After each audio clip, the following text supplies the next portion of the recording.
श्री श्री राधा श्याम सुंदर के पाद पद्मों का स्मरण करते हुए आज विश्राम दिवस की इस कथा में हम सभी प्रवेश करते हैं। यह हमारा परम सौभाग्य ही है कि विगत 6 दिनों से बैठकर हम इस वृंदावन धाम में पूज्य संतों की, भगवत भक्तों की, हरि भक्तों की, वैष्णवों की चरण सन्निधि में बैठकर भगवान की लीला स्थली इस वृंदावन धाम की पवित्र भूमि में विराजित होकर भगवान की ही कथाओं का श्रवण पान कर रहे हैं, आस्वादन कर रहे हैं।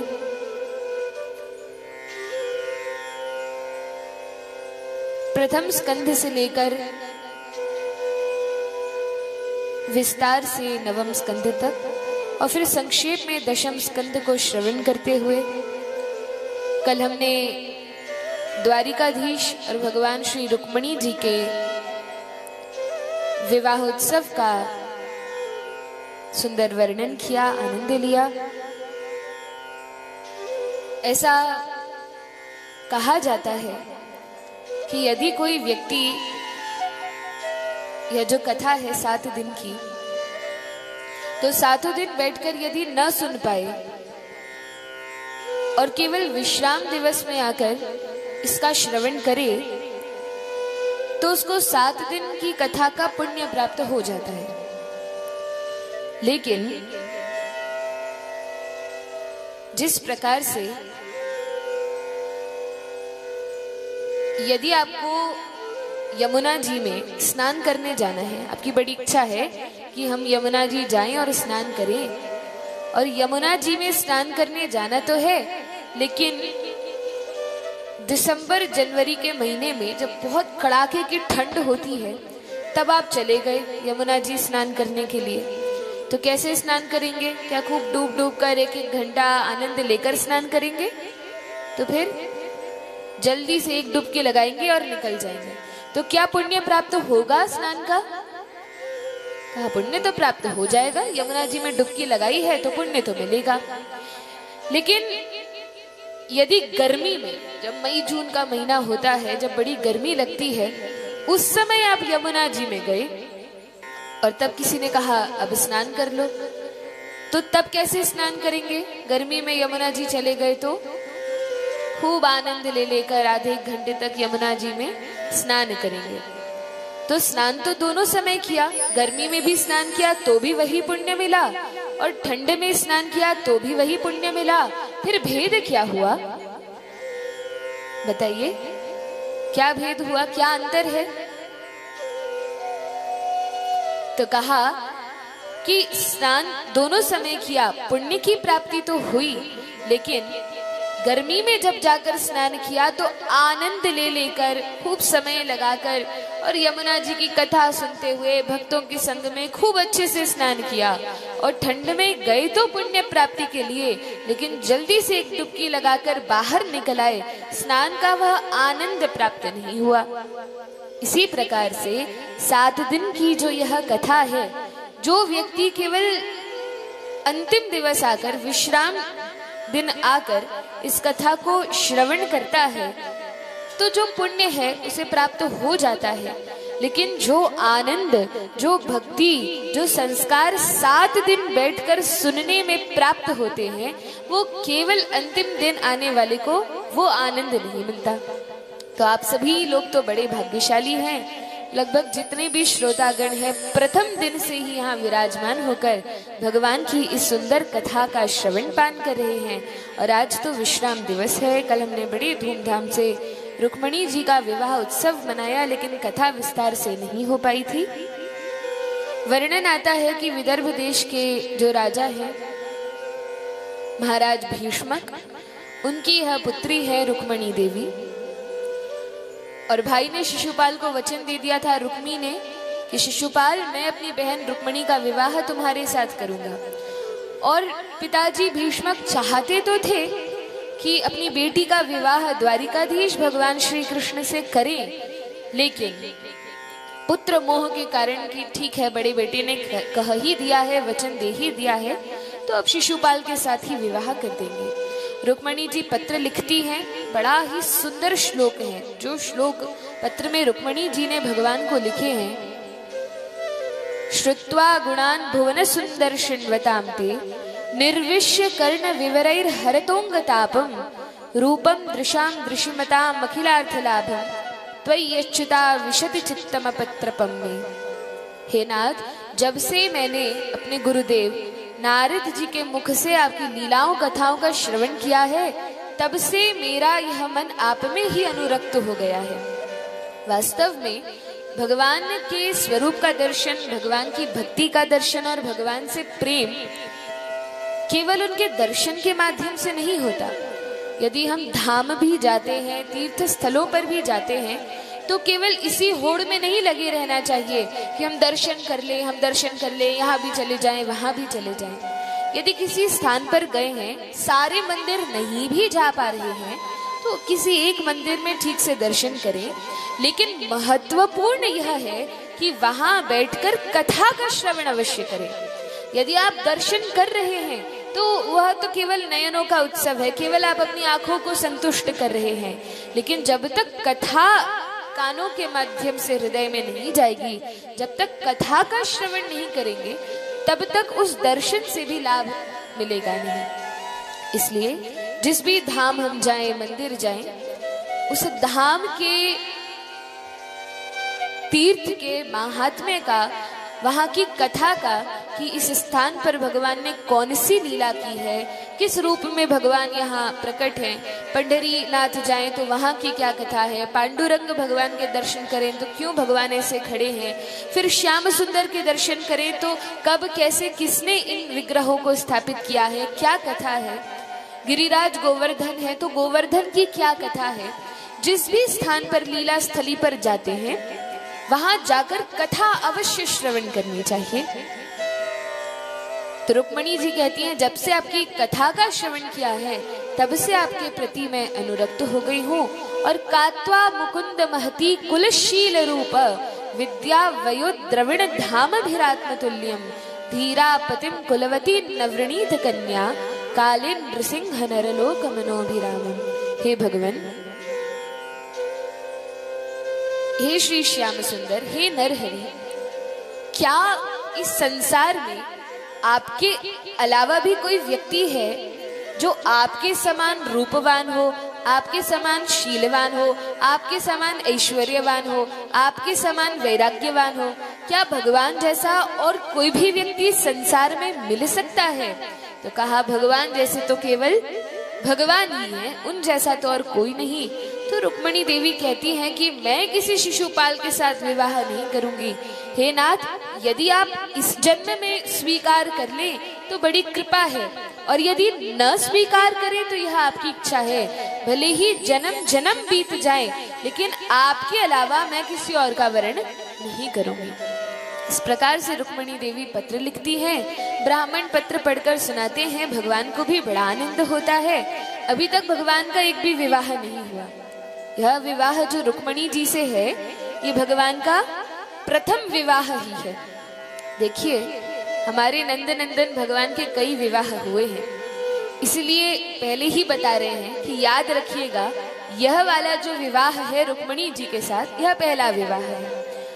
तो भगवान फिर आते हैं और गौरी पूजा कर रही थी माता रुक्मणी, उनका हरण करते हैं। हरण क्या करते हैं? रुक्मणी जी स्वयं स्वेच्छा से ही भगवान को देखकर पहचान जाती हैं। भगवान तो रथ में ही खड़े हैं, नीचे उतर कर भी नहीं गए। रुक्मणी जी स्वयं ही रथ में चढ़ गई और कहा कि रथ चलाओ, चलते हैं। जितने सैनिक उनकी रक्षा के लिए खड़े थे, अब देखिए, भीष्मक महाराज ने अपनी पुत्री राजकुमारी को ऐसे ही नहीं भेज दिया पूजा के लिए। महल से मंदिर कुछ दूर था, तो कई सैनिकों को भेजा, दास दासियों को भेजा, लेकिन ये सैनिक, इन्होंने कभी रुक्मणी जी का मुख नहीं देखा था, क्योंकि ये तो महल के अंदर होती थी। आज जैसे ही रुक्मणी जी पीछे मुड़ती हैं, भगवान को ढूंढने के लिए देखती हैं, तो रुक्मणी जी के सौंदर्य को देखकर ये जितने सैनिक हैं, शिशुपाल की भी सेना है, रुक्मी की भी सेना है, ये सारे सैनिक देखकर ऐसे विस्मित हो जाते हैं और सभी के सभी वहीं स्तब्ध खड़े रह जाते हैं। किसी को पता नहीं है क्या हो रहा है।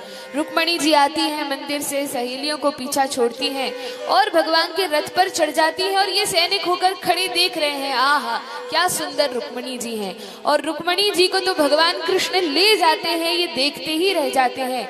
फिर किसी को ध्यान आता है, अरे हम तो उनकी रक्षा के लिए खड़े थे, वो द्वारिकाधीश कृष्ण हमारी राजकुमारी जी को ले गया है।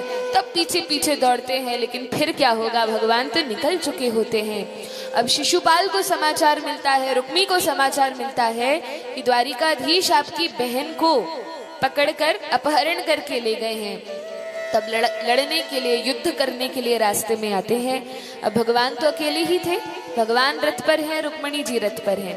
बलराम जी को भी नहीं बताया था, लेकिन बलराम जी रात में ही जब भगवान निकलते हैं, उसके कुछ समय बाद ही बड़े भाई हैं समझ जाते हैं कि कन्हैया रात ही रात में बिना कोई सेना, बिना कोई रथ, बिना कुछ लिए और चल पड़ा। मुझे भी नहीं बताया, क्या कारण हो सकता है। बलराम जी तो भगवान के ही अवतार हैं, समझ गए और तब अपनी सेना लेकर पीछे से जाते हैं। जब शिशुपाल की सेना आक्रमण करने आती है, रुक्मी आक्रमण करने आते हैं, तब बलराम जी पीछे से आए। बलराम जी आ रहे थे और भगवान कृष्ण लौट रहे थे। भगवान कृष्ण कहते हैं, अरे भैया आप कहाँ से यहाँ पहुंच गए। बलराम जी ने कहा, वो सब छोड़ो, वो बाद में बताएंगे।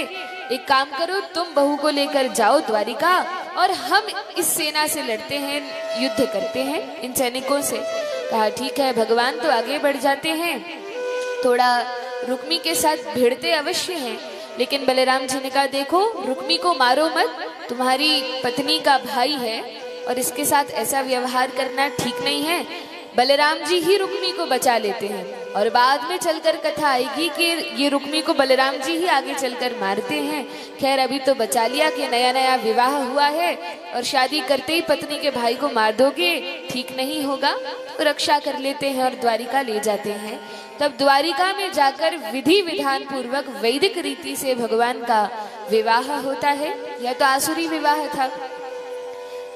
महाभारत में 8 प्रकार के विवाहों का वर्णन है। ब्राह्म विवाह, दैव विवाह, गांधर्व विवाह, उसमें एक आसुरी विवाह है। ऐसे जब अपहरण करके कन्या को ले जाया जाता है तो ये अच्छे विवाहों की गणना में नहीं आता, यह तो आसुरी विवाह है। लेकिन यह तो रुक्मणी जी ने ही कहा था, इसलिए भगवान ने अपहरण किया। फिर वैदिक रीति से भी द्वारिका में विवाह किया गया और रुक्मणी जी भगवान श्री कृष्ण के एक पुत्र हुए, जिनका नाम क्या था, प्रद्युम्न नाम था। तो प्रद्युम्न यह भगवान के पहले पुत्र हैं। आगे कथा आती है किस प्रकार से भगवान के ही राज्य में जो अलग अलग क्षेत्र थे, छोटे छोटे और राजा थे, उनमें से एक राजा था जिसका नाम था सत्राजित। और यह राजा सत्राजित सूर्य भगवान का उपासक था, सूर्य भगवान की आराधना किया करता था। इसने तपस्या की, सूर्य देव को प्रसन्न कर लिया। सूर्य देव ने प्रसन्न होकर इसको सामंतक मणि वरदान में दी। यह ऐसी सुंदर मणि है जो हर दिन प्रतिदिन कई टन सोना और अमूल्य वस्तुएं इस मणि से निकलते हैं, प्रकट होते हैं। बड़ी प्रकाशमान, बड़ी प्रकाश युक्त यह मणि है। सत्राजित के पास जब यह मणि आई तो उसके हृदय में थोड़ा अभिमान आ गया कि अरे देखो, मेरे पास ऐसी सुंदर मणि है जो और किसी राजा के पास और किसी व्यक्ति के पास, चाहे कोई कितना ही ऐश्वर्यवान हो, किसी के पास ये मणि नहीं है। जब थोड़ा अहंकार आ गया तो एक बार की बात है कि किसी सभा में सभी राजागण एकत्रित हुए थे। वहां द्वारिकाधीश भगवान श्री कृष्ण भी गए थे, ये सत्राजित भी गया था और सबको अपनी मणि दिखाने लगा, देखो मेरे पास ये मणि है, मणि है। अब किसी के पास कोई अमूल्य वस्तु होती है जो अन्य किसी के पास ना हो तो वो बड़ा प्रदर्शन करता है। तो इस प्रकार से सत्राजित भी उस मणि को ले लेकर हर स्थान पर जाता था। द्वारिकाधीश भगवान श्री कृष्ण ने कहा, देखो सत्राजित, तुम्हारे पास यह जो मणि है यह कोई साधारण वस्तु नहीं है जो आम लोगों के पास होती है। यह सूर्य देव द्वारा प्रदत्त मणि है और किसी साधारण राजा के पास इतना बड़ा धन होना ठीक नहीं है। एक काम करो, इसको राजकोष में रखवा दो, ताकि इससे जो भी धन निकलेगा उससे सभी का, प्रजा का, जो गरीब है उन सबका कल्याण होगा। समाज के कल्याण के कार्य में इसको लगाया जाएगा। सत्राजित ने कहा, अरे ऐसे कैसे, यह मेरी मणि है, मैं किसी को नहीं दूंगा। भगवान ने समझाया, नहीं माना। कहा, कोई बात नहीं, तुम्हारा धन है, तुम जैसे इसको रखना चाहो। घर लौटता है, सत्राजित को भय लगा कि कहीं मेरी इस मणि को कोई चुरा ना ले। द्वारिकाधीश कृष्ण की दृष्टि इस पर पड़ गई है, अब उसको भय लगने लगा और उसने अपने छोटे भाई प्रसेनजित से कहा कि देखो प्रसेन, एक काम करो, इस मणि को ले जाकर कहीं छुपा दो। अब मणि को कहाँ छुपाया जाए, क्योंकि इतना प्रकाश इसमें से निकलता था, ऐसा लगता था साक्षात सूर्य ही है, बड़ी प्रकाश युक्त थी। कहीं पर भी छिपाएंगे तो उसके प्रकाश से कोई भी ढूंढ ही लेगा। प्रसेनजित ने विचार किया कि किसी गहन जंगल में जाकर इसको छिपा देना चाहिए। तो जंगल में ले जाता है, लेकिन जंगल में प्रसेनजित को एक शेर मिल जाता है। शेर ने प्रसेनजित को मार दिया, उस मणि को ले लिया, आगे बढ़ा और आगे जाकर शेर को भी एक रीछ ने मार दिया, एक भालू ने मार दिया। उस मणि को ले जाकर अपनी गुफा में रख दिया। यहाँ जब कई दिन हो गए, सत्राजित ने देखा कि मेरा भाई अभी तक वन से लौटा नहीं है। तब सैनिकों को भेजा, पता लगाओ कहाँ है, कहीं गुम तो नहीं गया, कुछ अनहोनी तो नहीं हो गई। सैनिकों ने कहा, महाराज आपके भाई तो वन में मृत पड़े हुए हैं, मरे हुए हैं, और ऐसा लगता है कि किसी पशु ने उन्हें मारा है। सत्राजित ने कहा, अरे कोई पशु नहीं, ये द्वारिकाधीश कृष्ण है ना, इनकी दृष्टि मेरी मणि पर पड़ गई थी। हो ना हो वो कृष्ण ने ही मेरे भाई को मारा होगा और उस मणि को चुरा लिया होगा। वैसे भी वह चोर है, बचपन में माखन चुराया करता था, तो उसने ही मणि को चुराया होगा। सत्राजित इस प्रकार से विचार करने लगा। तब भगवान को पता लगा, यदुवंशियों को पता लगा। यदुवंशियों ने बहुत समझाया सत्राजित को, देखो द्वारिकाधीश के पास किसी वस्तु की कोई कमी नहीं है, ये तो साक्षात भगवान है, ये क्यों तुम्हारी मणि को चुराएंगे। इन्होंने नहीं चुराया, समझाया, लेकिन सत्राजित नहीं मानता। तब यदुवंशी भगवान श्री कृष्ण सहित जाते हैं उस मणि को ढूंढने के लिए कि देखते हैं कहाँ है वह मणि, हमने तो चुराई नहीं है। जब यदुवंशी भगवान श्री कृष्ण के साथ वन में गए तो पता चला कि मणि को और किसी मनुष्य ने नहीं बल्कि शेर ने मारकर मणि को ले लिया होगा, क्योंकि ऐसा ही संकेत वहां मिल रहे थे। जब ध्यान से देखा तो जिस स्थान पर प्रसेन के मरे हुए शरीर पड़ा हुआ था, वहीं से शेर के चरण चिन्हों के निशान थे। तो उन चिन्हों के पीछे पीछे चलकर जब ये यदुवंशी भगवान कृष्ण सहित जाते हैं तो देखा आगे मार्ग में शेर भी मरा पड़ा है और वहां से एक रीछ के पद चिन्हों के निशान हैं। पीछे पीछे गए, गुफा में प्रवेश करते हैं। गुफा में गए तो देखा कि उसी मणि को, जो सत्राजित की मणि है, उस मणि के साथ एक कन्या खेल रही है। कन्या का क्या नाम था? तो कहा उस कन्या का नाम जाम्बवती था। वह जाम्बवती उस मणि के साथ खेल रही थी। यदुवंशियों ने कहा, देखो बालिका, ये बच्चों के खेलने की वस्तु नहीं है, यह मणि राजा सत्राजित की है। जाम्बवती कहती है, मुझे क्या पता किस राजा की है, यह मणि मेरे पिताजी ने मुझे लाकर दी है खिलौने के रूप में, तो मैं तो इसके साथ खेलूंगी। नहीं नहीं, यह मणि हमें दे दो। कहा ऐसे कैसे दे दो, मेरे पिताजी की मणि है। कहा बुलाओ अपने पिताजी को।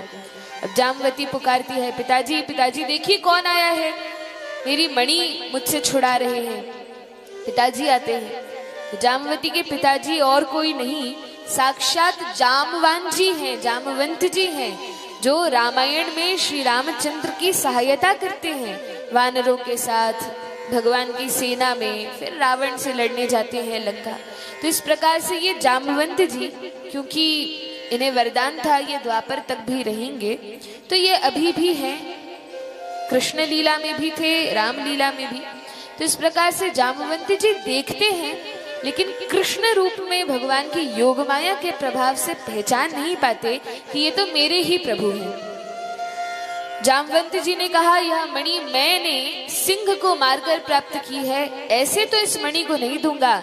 यदि मणि चाहिए तो मेरे साथ पहले युद्ध करना होगा। अब ऐसा कोई वीर इस पृथ्वी पर आज तक प्रकट नहीं हुआ कि जो जामवंत जी के साथ युद्ध करे और जीत जाए। ऐसा तो केवल प्रभु श्री रामचंद्र ही कर सकते हैं कि जामवंत जी के साथ युद्ध भी कर ले और जीत भी जाए, और किसी में ऐसी क्षमता नहीं है। तो जामवंत जी के साथ भगवान श्री कृष्ण युद्ध करते हैं। जामवंत जी समझ नहीं पाते कि ये मेरे प्रभु हैं। युद्ध होता है 28-29 दिनों तक, लगभग 1 महीना निरंतर उनकी गुफा में ये युद्ध चलता है। और उसके बाद जब जामवंत जी थोड़े कमजोर पड़ने लगते हैं, हारने लगते हैं, जामवंत जी कहते हैं, देखो हे राजन, सच सच बताओ आप कौन हो। कोई साधारण व्यक्ति आप हो नहीं सकते। भले ही मैं वृद्ध हो गया, लेकिन आज भी कोई नहीं है जो मुझसे सामना कर सके। बताइए आप कौन हैं। तब भगवान मुस्कुराते हैं और कहते हैं कि पिछले युग में मैं ही श्री रामचंद्र के रूप में प्रकट हुआ था, और उस समय आपने वरदान मांगा था कि प्रभु जब द्वापर युग आएगा तो आप मुझसे मिलने अवश्य आना, मैं आपकी प्रतीक्षा करता रहूंगा, और आपकी ही इच्छा पूर्ण करने के लिए मैं आपसे मिलने आया हूँ। लेकिन आप हैं कि मेरे साथ युद्ध कर रहे हैं। तब तो जामवंत जी की आंख से अश्रुधार बहने लगी, वे चरणों में गिर गए। कहा, प्रभु मुझे क्षमा कर दीजिए, ये मणि भी ले जाइए और मणि के साथ मेरी पुत्री भी ले जाइए। इसके साथ आपका पाणी ग्रहण करे देता हूँ, इससे विवाह कर लीजिए। भगवान ने कहा, जामवंत जी देखिए, हम आपके भाव को स्वीकार करते हैं, लेकिन हमारा तो विवाह पहले से हो चुका है। जामवंत जी कहते, भगवान तो क्या हुआ, आप तो अनंत कोटि ब्रह्मांड नायक हैं, जितनी जीवात्मा है सब आपकी पत्नी रूप में ही तो है। और वैसे भी प्रभु आपने क्षत्रिय रूप में अवतार लिया है, और क्षत्रिय को पहले के युगों में यह छूट थी कि वे कितने भी विवाह कर सकते थे, रानियों को रख सकते थे, क्योंकि राजा होते थे, शासक होते थे, तो उन्हें अधिकार था कई रानियों को अपने महल में रखने का। कहा, जामवती को स्वीकार कीजिए, यदि आप मुझे क्षमा करते हैं, यदि मुझसे प्रेम करते हैं, तो और तो कुछ घर परिवार है नहीं, एक ये मेरी पुत्री है, इस पुत्री को भी आप स्वीकार कर लीजिए, फिर आराम से आपका भजन करूंगा। भगवान ने कहा, ठीक है। और जामवती के साथ भगवान का यह कौन सा विवाह होता है? दूसरा विवाह होता है। पहला विवाह किसके साथ हुआ? रुक्मिणी जी के साथ। दूसरा विवाह जामवती के साथ। अब उस मणि को लेकर भगवान सत्राजित के पास जाते हैं और कहते हैं, देखो सत्राजित, तुम हम पर झूठा लांछन लगा रहे थे कि हमने तुम्हारी मणि को चुराया है, लेकिन देखो यह तो इस प्रकार से एक शेर ने, फिर जामवंत जी ने इसको ले लिया था, हमारा इसमें कोई हाथ नहीं था। तब सत्राजित भी लज्जित हो जाते हैं कि मैंने प्रभु पर झूठा आरोप लगाया है, और तब अपना मुख नीचा करके कहते हैं, भगवान मुझे क्षमा कर दीजिए, अब मेरी एक प्रार्थना है, यदि आप स्वीकार करें तो। भगवान ने कहा, कहो आपकी क्या प्रार्थना है। देखिए भगवान, मैंने आप पर बड़ा भयंकर भारी आरोप लगा दिया चोरी का। अब एक काम कीजिए, ये जिस मणि के कारण मैंने इतना बड़ा अपराध किया है, इस मणि को तो आप रख लीजिए, और साथ में मेरी जो कन्या है जिसका नाम सत्यभामा है, कृपा करके उसको भी स्वीकार कर लीजिए। भगवान ने कहा, अरे महाराज, 2 विवाह हमारे पहले हो गए हैं। कहा, कोई बात नहीं, मेरी इस पुत्री को स्वीकार कीजिए, नहीं तो मैं नहीं मानूंगा कि आपने क्षमा किया। तो विवाह तो कर लिया, दहेज में उस मणि को भी देने लगे। भगवान ने कहा, देखो हाथ जोड़ते हैं, कुछ भी दे दो, ये मणि मत देना, इसके पीछे बड़ा संकट हो जाएगा। जामवती कहेगी मेरे पिताजी की मणि है, सत्यभामा कहेगी मेरे पिताजी की मणि है, घर में कलह का कारण ये मणि बन जाएगी, इस मणि को अपने पास रखो, कन्या को हम लेते जाते हैं। और तब भगवान का तीसरा विवाह सत्यभामा के साथ होता है। फिर चौथा विवाह कालिंदी यमुना जी के साथ भगवान का होता है। एक बार की बात है, यमुना नदी के तट पर यमुना जी तपस्या कर रही थी। साधारण से वस्त्र पहनकर तपस्वी के रूप में यमुना जी बैठी थी तपस्या में, और तब भगवान अर्जुन के साथ विहार कर रहे थे यमुना के तट पर। दूर से ही भगवान ने देखा कि कोई तपस्विनी बड़ी घोर तपस्या में लगी है। अर्जुन से कहा, तनिक जाकर पूछो कि ये कौन है और किसके लिए इतनी कठोर तपस्या कर रही है। अर्जुन जाते हैं। अर्जुन ने पूछा, माता आप कौन है? यमुना जी कहती है, मेरा नाम कालिंदी है, यमुना है, और मैं द्वारिकाधीश भगवान श्री कृष्ण को पति रूप में प्राप्त करने के लिए तपस्या कर रही हूँ। अर्जुन ने कहा, वाह प्रभु, आपके तो विवाह पर विवाह होते जा रहे हैं। अब तो कालिंदी माता यमुना भी आपसे विवाह की प्रतीक्षा में है, तपस्या कर रही हैं। अब इन्हें भी कृतार्थ कीजिए, इनकी भी तपस्या को फलीभूत कर दीजिए। भगवान ने कहा ठीक है, और तब भगवान यमुना जी को पत्नी रूप में स्वीकार करते हैं। ये सब तो नित्य लीला में भगवान की पटरानियां है ही, लेकिन भू वृंदावन पर जब लीला करते हैं तब यमुना जी के साथ भगवान का विवाह होता है। फिर उज्जैन से विंद अरविंद की जो बहन है मित्राविंदा, जिस समय उज्जैन में भगवान गुरुकुल में पढ़ने के लिए जाते हैं, उस समय ये मित्राविंदा भगवान को देखती थी तो इनका बड़ा मन होता था कि मेरा विवाह इनके साथ हो। मन ही मन भगवान को आत्मसमर्पण कर देती हैं।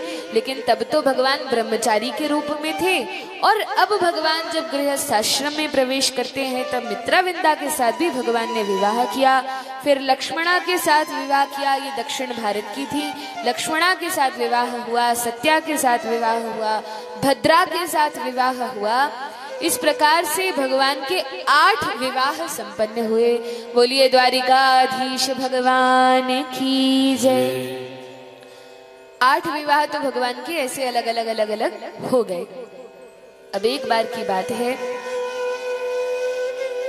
एक असुर था जिसका नाम है नरकासुर, और यह नरकासुर माता अदिति के कुंडल कोई साधारण नहीं थे। स्वर्ग में जो देवी देवता हैं, ये जितने 12 आदित्य देवता हैं, इनकी माता अदिति हैं, वामन देव की माता अदिति हैं, तो स्वर्ग की राजमाता है। अब इनके कुंडल साधारण नहीं थे। उन कुंडलों को यह नरकासुर चुरा कर ले जाता है। वरुण देव का, जो जल के देवता हैं, इन वरुण देव का छाता छत्र चुरा कर ले जाता है। तब इंद्र भगवान को समाचार भेजता है कि भगवान देखिए, ये नरकासुर नाम का असुर है, और इस प्रकार से मेरी माता की कुंडल और हमारे मंत्रिमंडल में वरुण देव का छत्र चुरा कर ले गया है, उसका भी कुछ उद्धार कीजिए। भगवान ने कहा आप चिंता न करें। उसी समय भगवान को यह भी समाचार मिला कि जो भौमासुर है, इस भौमासुर ने अलग अलग राज्यों की, अलग अलग क्षेत्रों की अनेक कुमारियों को अपने महल में बंदी बनाकर रखा है। अलग अलग राजमहल से राजकुमारियों का अपहरण करके लाता और अपने महल में बंदी बनाकर रखा है। और अभी 16,100 राजकुमारियों को इसने अपने महल में रख रखा है, और प्रतीक्षा कर रहा है जब पूरी 1 लाख हो जाएंगी तब सबके साथ एक साथ विवाह करूंगा। तो बड़ा दुष्ट यह भौमासुर है, इसका भी उद्धार करना है। तो भौमासुर कौन है, कहा किसका पुत्र है? तो यह भौमासुर भगवान वराहदेव और पृथ्वी का ही पुत्र है, लेकिन भगवान का पुत्र होने के बाद भी यह असुर के समान आचरण वाला हुआ। तो भगवान यह संदेश देते हैं कि भले ही मेरा ही पुत्र क्यों ना हो, लेकिन यदि शास्त्र विरुद्ध आचरण करेगा तो मैं अपने हाथों से उसका वध कर दूंगा। अब भगवान स्वर्ग की ओर जाने लगते हैं गरुड़ पर विराजमान होकर।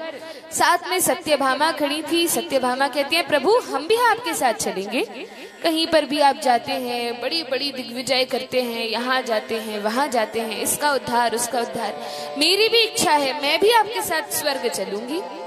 भगवान ने कहा ठीक है चलो। अब सत्यभामा भगवान के साथ विराजमान हो जाती हैं और भगवान स्वर्ग की ओर जाते हैं। जब स्वर्ग गए तब नरकासुर का तो उद्धार किया, माता अदिति के कुंडल वरुण का छाता लौटाया, फिर भौमासुर का वध किया। और भौमासुर का वध जब किया तो पहले सत्यभामा जी से पूछा कि क्या कहती हो, ससुर को मार दे? सत्यभामा जी कहती हैं, भगवान बड़ा दुष्ट है, इतनी रानियों को उसने कष्ट दिया है, राजकुमारियों को, अवश्य मार दीजिए। तो अच्छा, भगवान ने सत्यभामा से पूछा क्यों? तो कहा इसलिए पूछा क्योंकि यह सत्यभामा पृथ्वी देवी की अवतार है और यह भौमासुर पृथ्वी का ही पुत्र है। और पृथ्वी देवी ने भगवान से एक बार प्रार्थना की थी कि भगवान ये मेरा पुत्र है तो बड़ा दुष्ट, लेकिन जब आप इसको मारें तो एक बार सूचित कर दीजिएगा और फिर ही इसका वध कीजिएगा। इसलिए भगवान सत्यभामा से पूछते हैं कि तुम बताओ इसको मार दे कि नहीं मारे। जब सत्यभामा ने कहा कि प्रभु मार दीजिए, बड़ा दुष्ट है, तब भगवान भौमासुर का उद्धार करते हैं और भौमासुर के घर में, महल में जो 16,100 राजकुमारियां हैं उनका भगवान उद्धार करते हैं, उन्हें छोड़ते हैं, खोल देते हैं और तब कहते हैं देखिए देवियों, आप सभी अपने अपने घर चले जाइए। सारी राजकुमारियां कहती हैं प्रभु हम तो आपकी दासियां हैं, करोड़ों करोड़ों जन्मों से आपको पति रूप में प्राप्त करने के लिए हम तपस्या कर रही थी, वह तो इस दुष्ट ने हमको बंदी बना लिया। और भगवान अब हम इतने दिनों तक इस भौमासुर के महल में रही हैं, यदि अपने घर भी जाएंगी तो घर में हमारे माता पिता भी हमें स्वीकार नहीं करेंगे और हम तो पहले से ही आपकी भक्ता है, आपकी ही चरणाश्रित है। भगवान आप चाहें तो हमें स्वीकार कर ले अथवा हम सब अपने प्राणों का त्याग कर देंगी। तब भगवान उन सभी राजकुमारियों को भी स्वीकार करते हैं, उनके साथ विवाह करते हैं। और अब भगवान का विवाह कितनी राजकुमारियों के साथ हुआ? 16,100 तो ये और 8 वो, तो कुल मिलाकर 16,108 भगवान की रानियां हैं। बोलिए द्वारिकाधीश भगवान की जय। और केवल इतना नहीं, ऐसा नहीं कि भगवान ने विवाह तो कर लिया और सबको ठूस दिया एक ही महल में, ऐसा नहीं किया। फिर क्या किया? तो भगवान परमेश्वर्यवान है, भगवान ने विवाह तो किया 16,108 रानियों के साथ, लेकिन हर एक रानी के लिए भगवान ने एक बड़ा सुंदर महल, हर एक रानी के लिए एक से बढ़कर एक महल द्वारिका नगरी में बनवाया। हर एक रानी से भगवान को 10 पुत्र और 1 पुत्री ये थे। सभी के लिए अलग अलग महल है। और केवल इतना नहीं, हर एक रानी के साथ भगवान इन सभी महलों में एक ही समय पर हर एक रानी के साथ उपस्थित होते हैं। हम लोग कहते हैं ना कि अरे भगवान इतने सारे विवाह कर सकते हैं, क्या हम लोग नहीं कर सकते? तो भगवान विवाह तो करते हैं, लेकिन फिर भगवान के पास उतनी क्षमता है, योग्यता है कि वो सबका पालन पोषण करे, सबको उतना ही समय दे, सबको उतने ही ऐश्वर्य में भगवान रखते हैं। और द्वारिका में सबके लिए अलग महल है। एक समय पर देखिए भगवान के पास ऐसी सामर्थ्य है कि भगवान अपना विस्तार कितने भी रूपों में कर सकते हैं और हर एक रूप में वही सामर्थ्य है, वही योग्यता है, वे भी अपना विस्तार कई रूपों में कर सकते हैं। तो भगवान 16,108 रूपों में अपने आप को विस्तरित करते हैं। कहीं पर मान लीजिए एक ही समय पर सत्यभामा के साथ यदि भगवान शयन कर रहे हैं तो दूसरी ओर रुक्मिणी जी के साथ भगवान विहार कर रहे हैं, तो जाम्बवती के साथ भगवान भोजन कर रहे हैं, तो सत्या के साथ भगवान पूजा अर्चना में लगे हैं अथवा संध्या कर रहे हैं। एक ही समय पर अलग अलग महलों में रहकर भगवान सभी रानियों को, अपने पुत्रों को आनंद प्रदान करते हैं। बोलिए भक्तवत्सल भगवान की जय। तो इस प्रकार से भगवान का ऐश्वर्य असीम है और इतना असीम है कि हम भगवान को समझ नहीं सकते। अपनी छोटी बुद्धि से भगवान के ऐश्वर्य को, वैभव को समझा नहीं जा सकता। वह तो जब भगवान ही स्वयं कृपा करते हैं और स्वयं अपने आप को जनाना चाहते हैं तब हम भगवान को जान सकते हैं। भगवान द्वारिका में बड़ी सुंदर लीलाएं करते हैं। द्वारिका वासियों को, अपनी प्रजा को, अपने बालकों को, रानियों को, सभी को आनंद प्रदान करते हैं। देखिए 16,108 तो भगवान की रानियां हैं और हर एक रानी के 10 पुत्र और 1 पुत्री है, तो कितने हो गए? अब घर जाके हिसाब लगाना कि 16,108 रानी, हरे रानी के 10 पुत्र और 1 पुत्री, तो कितनी बड़ी प्रजा तो भगवान के घर में ही है। और फिर बाकी प्रजा यह भी भगवान की भक्ति में लगे रहते हैं। इस प्रकार से भगवान सभी को आनंद प्रदान करते हैं और द्वारिका में निवास करते हैं। बोलिए भक्तवत्सल भगवान की जय।